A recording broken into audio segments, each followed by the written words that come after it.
پھونکوں سے یہ چراغ بجھایا نہ جائے گا۔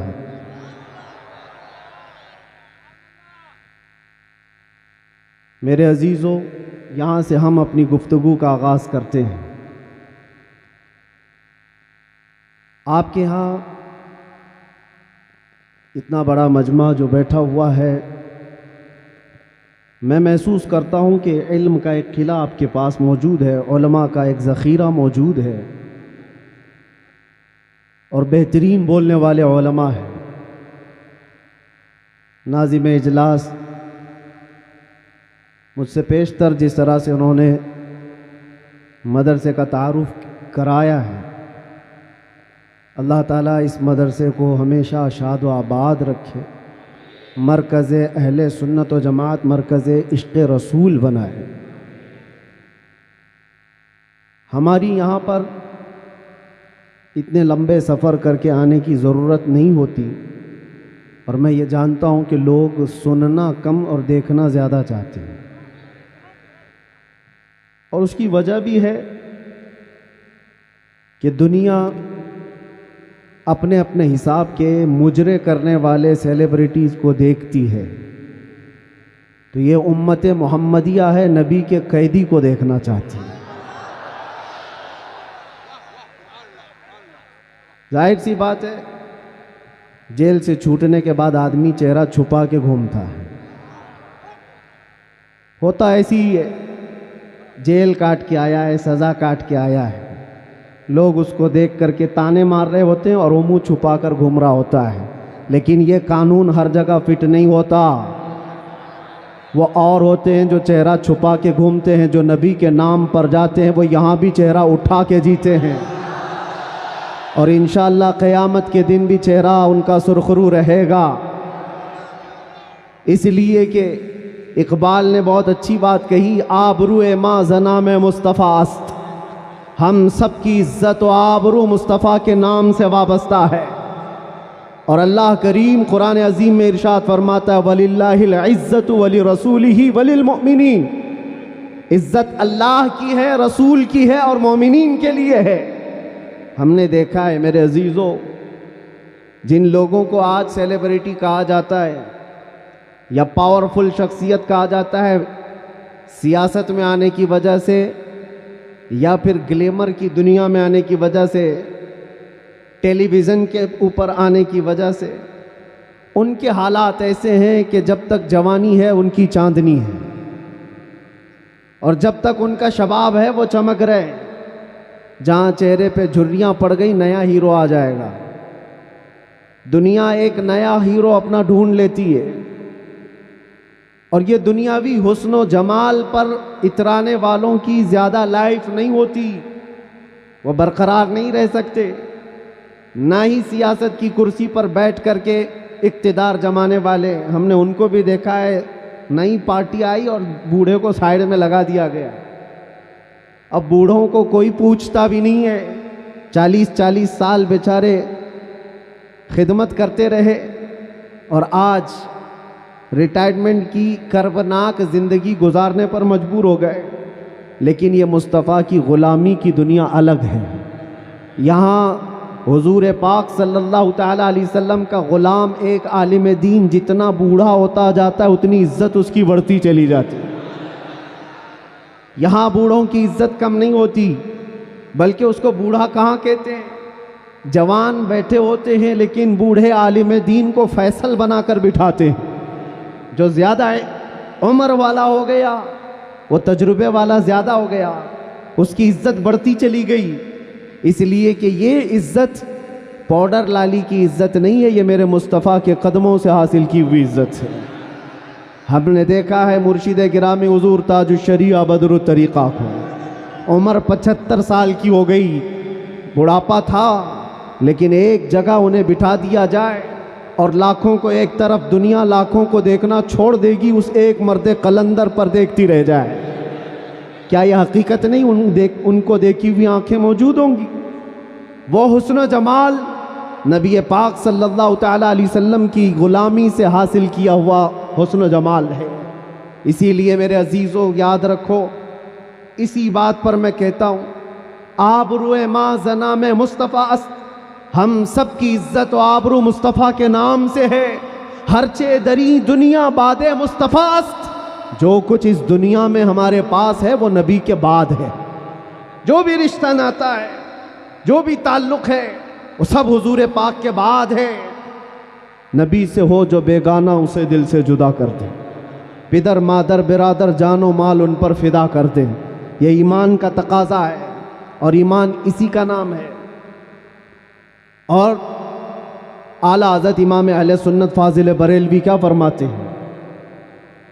ایمان کسے کہتے ہیں؟ اس کی دو چند مثالیں آپ کے سامنے رکھتا ہوں. اور جب یہ ایمان آ جائے تو میرے عزیزوں، یہ جو آندھیاں چل رہی، یہ جو طوفان آئے ہوئے ہیں، یہ رخ موڑ لیں گے.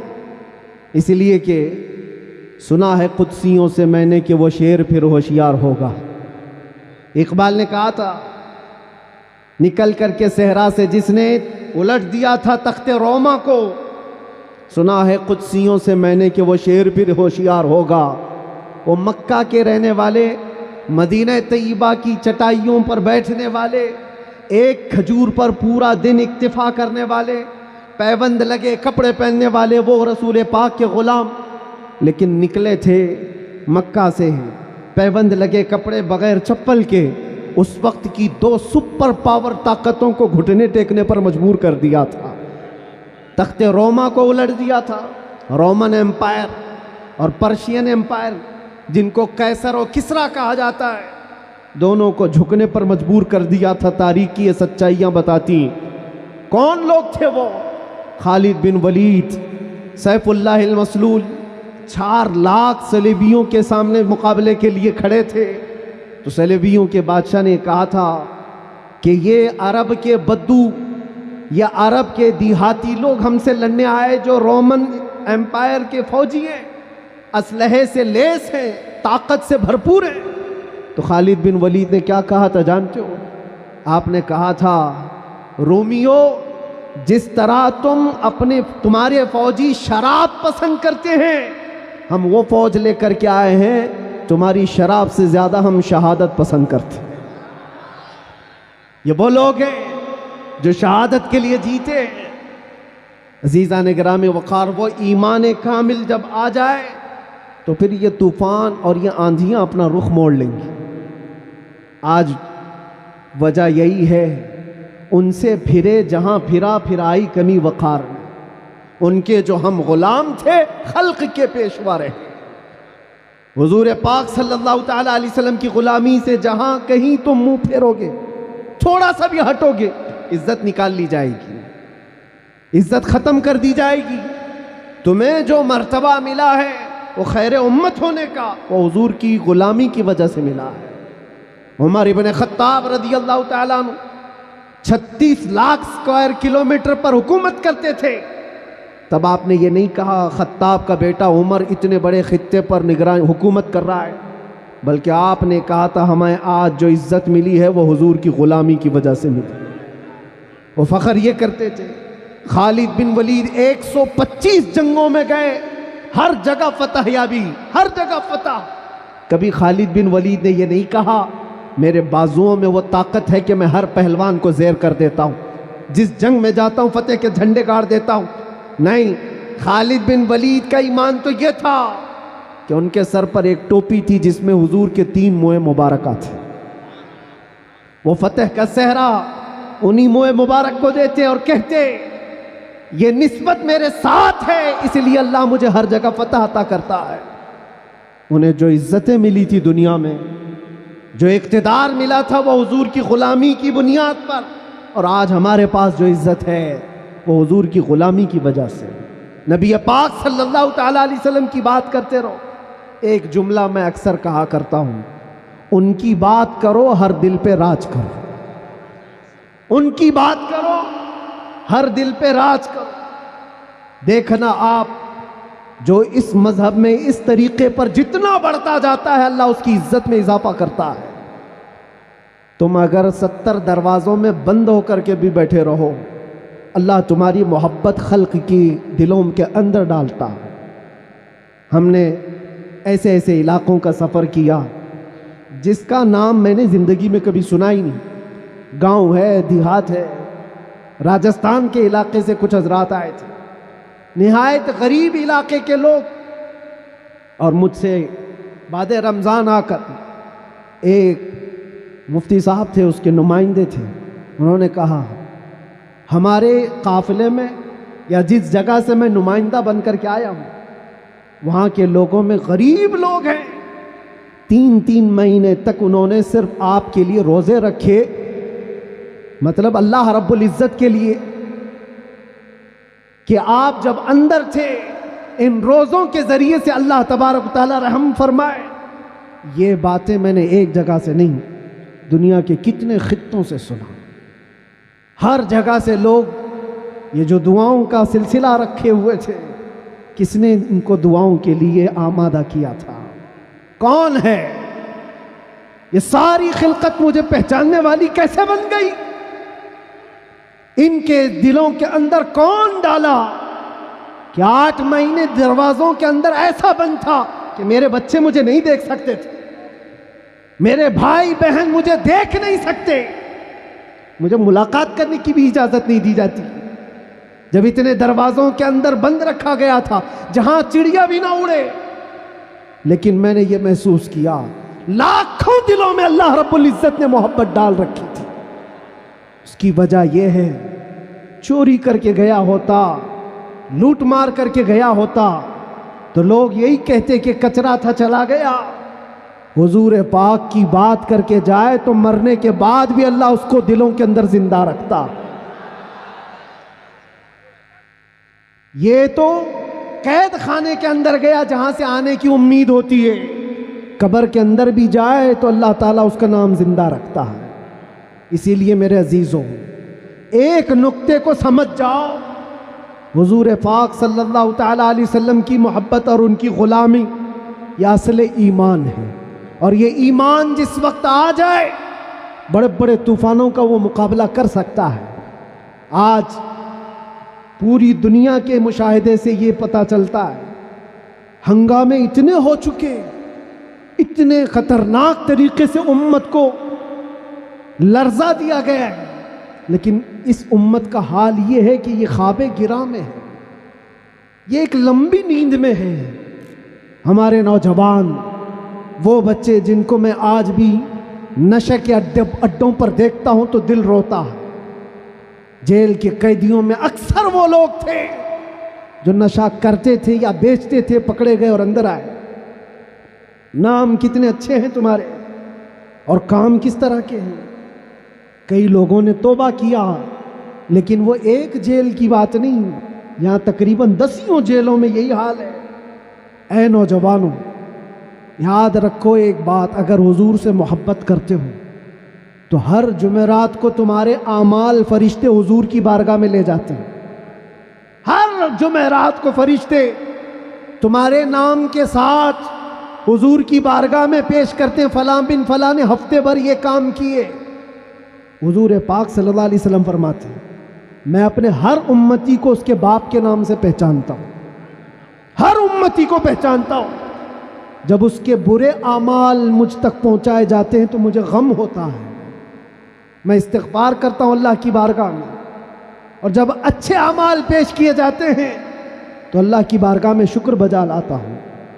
تھوڑا اپنی زندگی کے اوپر نظر ڈال کر دیکھو, کتنے ہفتے ایسے گزر گئے ہوں گے کہ جب ہمارے برے اعمال حضور کی بارگاہ میں پیش کیے جا رہے ہیں. کیا یہ اب بھی بدلنے کا وقت نہیں ہے نوجوانوں؟ دنیا یہ چاہتی ہے کہ تم نشے کے اڈوں میں کھوئے رہو. کچھ علاقوں میں ایسے بھی میں نے دیکھے ہیں جہاں بڑے بڑے لوگوں کا انہیں سپورٹ ہے کہ کرو تم نشہ, بیچو تم نشہ, تمہاری نسلیں برباد ہو جائیں, تمہارا علاقہ برباد ہو جائے. آج سے صرف 70 سال پہلے کی بات ہے, ہمارے اس ملک میں ایجوکیشن لیول اس وقت بھی مسلمانوں کا سب سے اوپر تھا, اور آج آپ بخوبی دیکھ سکتے ہیں کس طرح سے ہمیں پکارا جا رہا ہے, کیسے ہمیں تانے دے کے سارے ڈیبیٹ کیے جا رہے ہیں. کہاں کہاں تمہیں پنچر مین کہا جاتا ہے. کیوں؟ یہ وہ قوم ہے جو پوری دنیا کو علم سکھانے آئی ہے. خیر امت تم تھے، ان سے پھرے جہاں پھرا پھر آئی کمی وقار۔ آپ کو ایک بات میں بتاؤں، یہ رونا کب تک روتے رہو گے؟ یہ ہماری جائیدادیں لوٹ رہے ہیں، یہ ہمارے وقف کی املاک کو ہڑپ کرنے جا رہے ہیں، دین پر، قرآن پر، اسلام پر، حضور کی ذات پر، ہر چیز پر نشانے اور ہر چیز پر انگلیاں اٹھائی جا رہی۔ تم کب تک احتجاج کرتے رہو گے؟ کب تک سڑکوں پر آؤ گے؟ کب تک اپنی آوازیں اٹھا کر کے پوچھتے رہو گے؟ کیا تمہارا کام صرف اتنا ہی رہ گیا؟ ایک بات یاد رکھو، جو ڈاکو ہوتا ہے اس کا کام ہی ہے لوٹنا۔ آج وہ کیا لوٹ رہے ہیں، کس پر ڈاکہ ڈال رہے ہیں، میں اس کی بات نہیں کرتا، مجھے رہزنوں سے غرض نہیں، تیری رہبری کا سوال ہے۔ تم امت مصطفیٰ ہو، تم کن کاموں میں مصروف ہو یہ دیکھنے کی بات ہے۔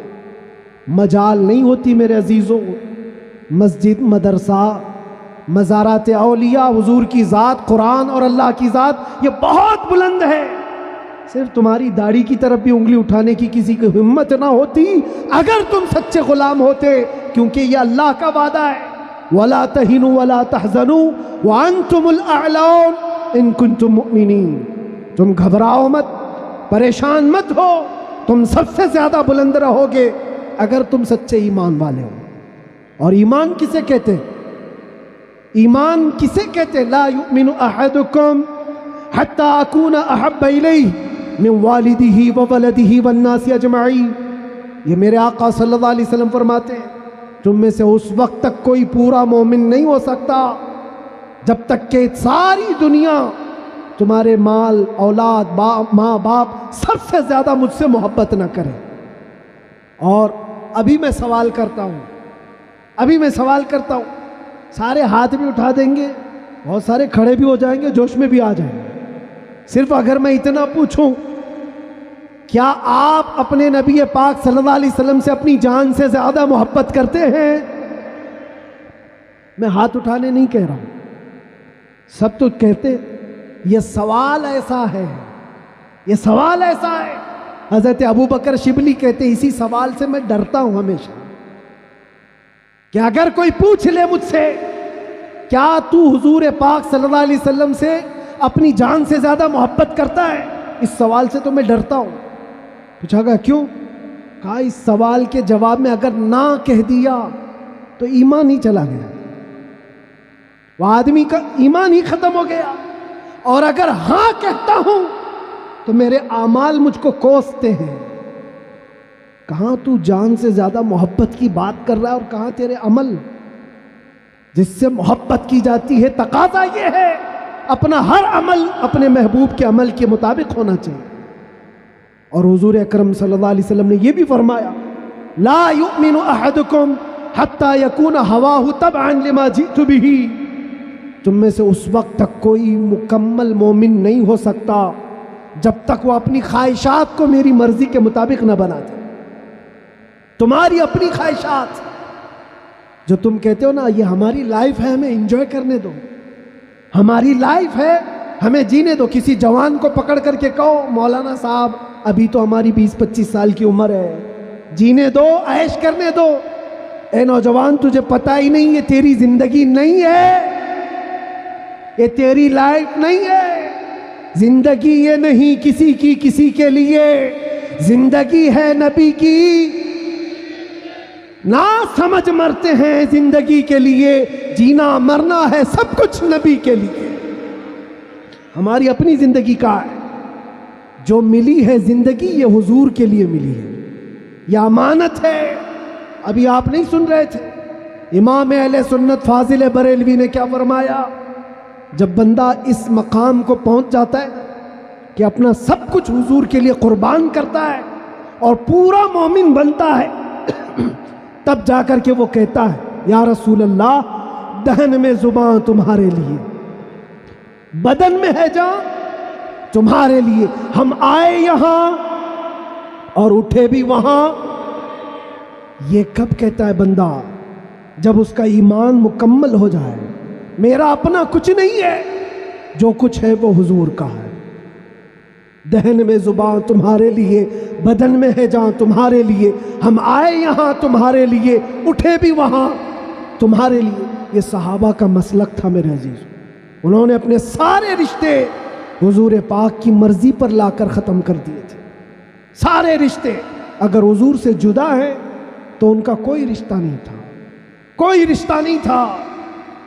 آج ہمیں اس ایمان کو زندہ کرنا ہے۔ یہ عہد کر کے جاؤ، بڑے بڑے نعرے لگا کر، بڑے بڑے جلسے کر کے، جلوس کر کے، یا سڑکوں پر آ کر کے اگر تم یہ سوچتے ہو شکتی پردرشن سے بہت کچھ ہو جائے گا، دنیا جھکتی نہیں ہے۔ انسانوں کے ریلے سے نہیں ڈرایا جا سکتا۔ ہم نے دیکھا ہے انسانوں کے ریلے سے دنیا نہیں ڈرتی۔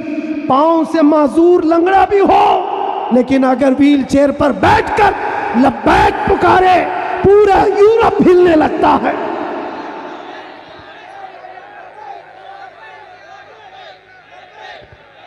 دنیا یہ سیلاب سے نہیں ڈر رہی۔ دنیا کو اگر خوف ہے تو صرف اس ایمان سے جو عمر ابن خطاب کا تھا، اس ایمان سے ڈر ہے جو خالد بن ولید کے اندر تھا۔ اسی لیے انگریز آج سے 100 سال پہلے کیا کہہ کر کے گئے تھے پتہ ہے؟ ہمارے بارے میں یہ کہہ کر کے گئے تھے، یہ فاقہ کش موت سے ڈرتا نہیں، ذرا روح محمدی اس کے بدن سے نکال دو۔ وہ یہ کہتے تھے روح محمدی اس کے بدن سے نکال دو۔ ڈر اسی بات سے ہے، ڈر اسی بات سے ہے۔ جہاں روح محمدی آ گئی، دنیا کو پتہ ہے یہ سویا ہوا شیر جاگ گیا تو بہتوں کی نیند حرام کر دے گا۔ جتنے کتے ہیں سب بل میں چلے جائیں گے۔ حقیقت ہے، جتنے کتے ہیں سب بل میں چلے جائیں۔ اور مجھے لوگ یہ کہتے ہیں، مجھے کہتے ہیں کہ ڈر لگتا ہے، پھر آپ کتا کہہ رہے ہیں۔ میرے عزیزوں، ہم ہندوستان میں رہتے ہیں، ہماری ہر گلی کوچے میں کتا ہوتا ہی ہے۔ مجھ سے باضابطہ طریقے سے سوال جواب کر رہے تھے، آپ تقریر میں اس طرح سے کہہ رہے ہو، کتا کہہ رہے ہو، کتا کہہ رہے ہو۔ میں نے کہا کس کو کہہ رہے ہو؟ میں نے کہا کتے کو کتا کہا۔ کس کو کہا جائے گا؟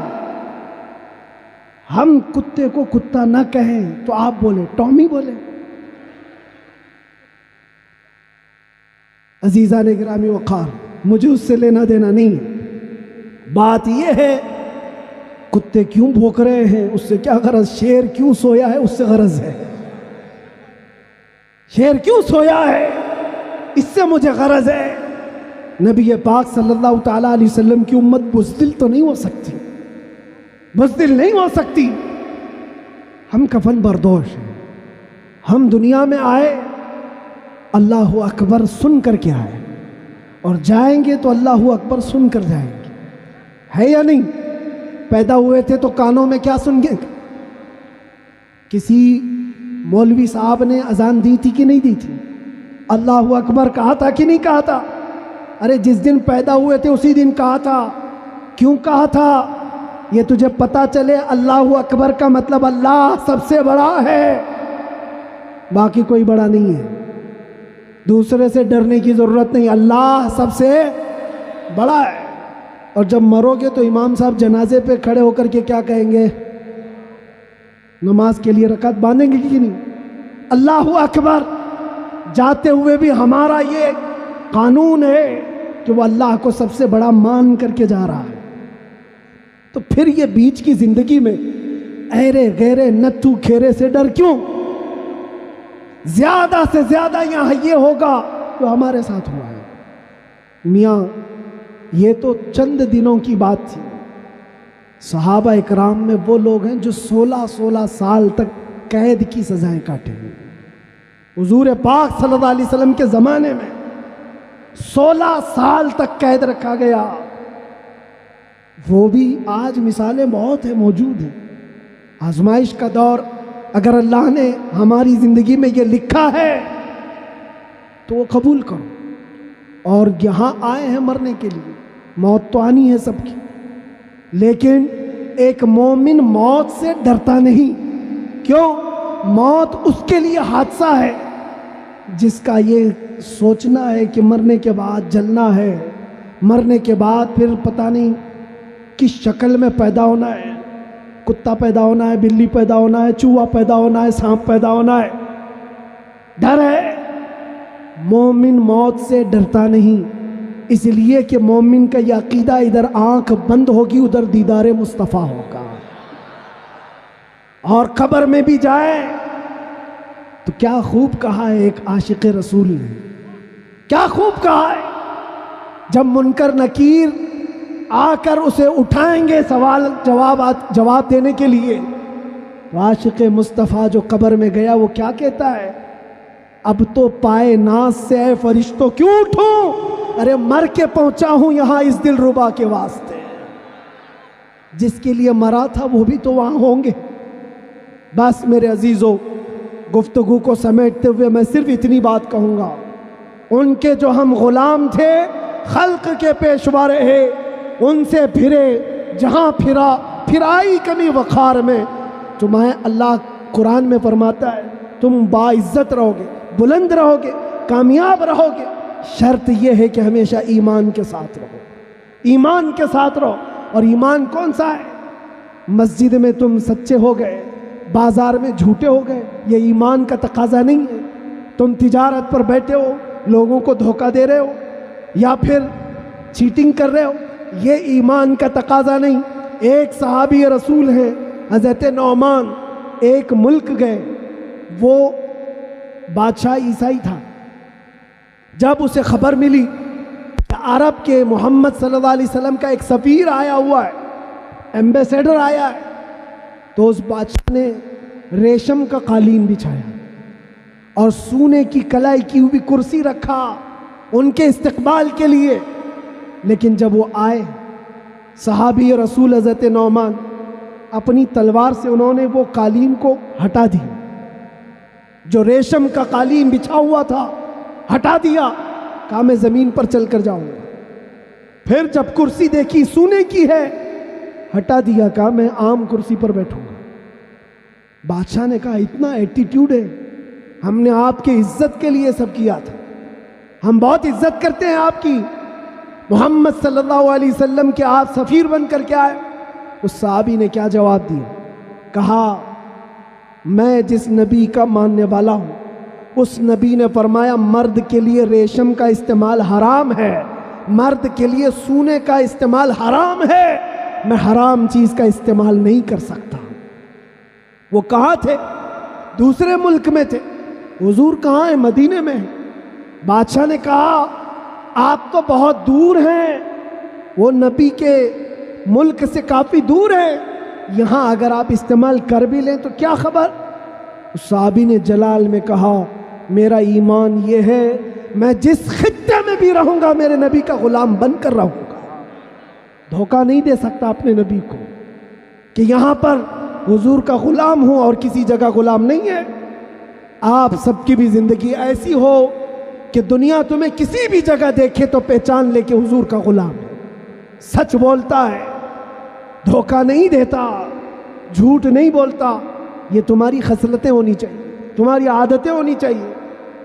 آج اگر کوئی یہ پوچھے نشہ کہاں ملتا ہے تو تمہارے محلے کی طرف کوئی اشارہ نہ کرے، کوئی تمہارے محلے کی طرف نہ آئے. سب کی یہ ذمہ داری ہے، ہر نوجوان کی، کہ جانتے ہو حضور فرماتے ہیں تمہارے تلوے میں کانٹا بھی چبھے تو اس کے درد کا مجھے احساس ہوتا ہے. وہ نبی.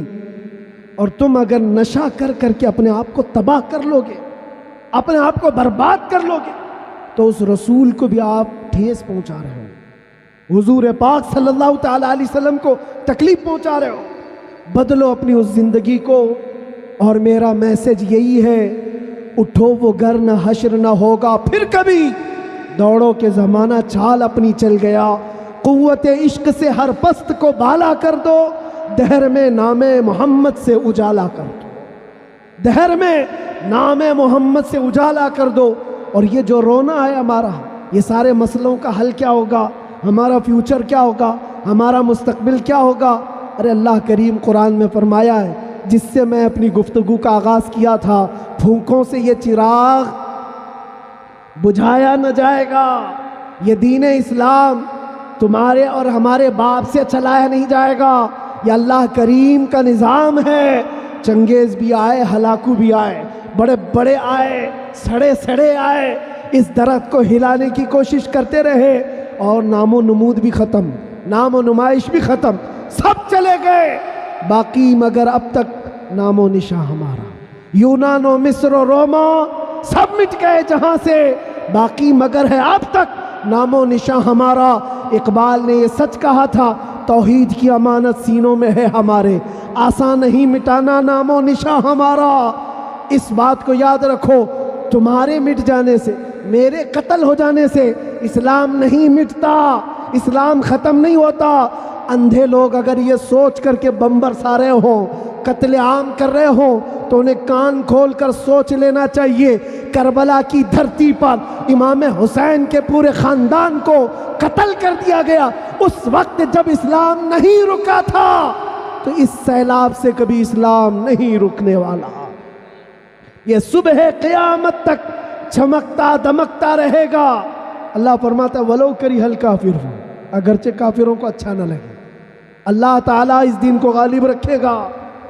آپ بدلو اپنی زندگی کو، سچے مسلمان بنو، سچے اسلام کی پیروی کرو، تاکہ دنیا کو آج جو یہ پروپیگنڈا پھیلا کر کے سمجھایا جا رہا ہے، اس پروپیگنڈے کو بدل کر کے دکھاؤ کہ نہیں، جھوٹ ہماری خصلت نہیں ہے، بددیانتی ہماری عادت نہیں ہے، بلاتکاری ہم میں سے نہیں ہو سکتے، چور چمار ڈاکو نشہ خوری یہ ہم میں نہیں ہو سکتی۔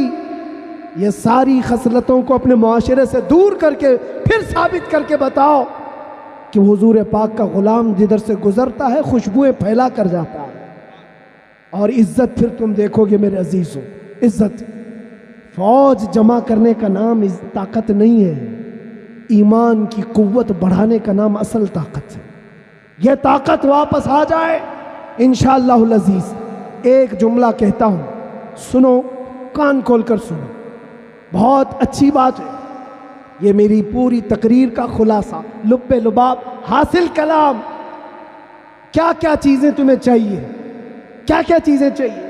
تخت چاہیے، سیاست چاہیے، قیادت چاہیے، حکومت چاہیے، ایجوکیشن میں مہارت چاہیے، بڑی کامیابی چاہیے، کیا کیا چاہیے؟ زمین چاہیے، جائیداد چاہیے، اوپر تک اڑنا آنا چاہیے، کیا کیا چاہیے؟ سب جمع کر لو، ایک ہی چیز ہے، ایک ہی چیز ہے کہ محمد سے وفا تو نے تو ہم تیرے ہیں۔ یہ جہاں چیز ہے کیا؟ لوح و قلم تیرے ہیں، لوح و قلم تیرے ہیں۔ اور آج ہم نے محسوس کیا ہے، مجھے کون پہچانتا تھا، میں کس خاندان سے ہوں، یہ میٹر نہیں کرتا، میں اپنے باپ کے نام سے، اپنے خاندان کے نام سے، یا کوئی سیاسی عہدہ رکھنے کی وجہ سے نہیں پہچانا جاتا، بلکہ اگر پہچانا جاتا ہوں تو صرف اس بنیاد پر جب تک بکے نہ تھے تو کوئی پوچھتا نہ تھا، یا رسول اللہ تم نے خرید کر ہمیں انمول کر دیا، لبیک یا رسول اللہ۔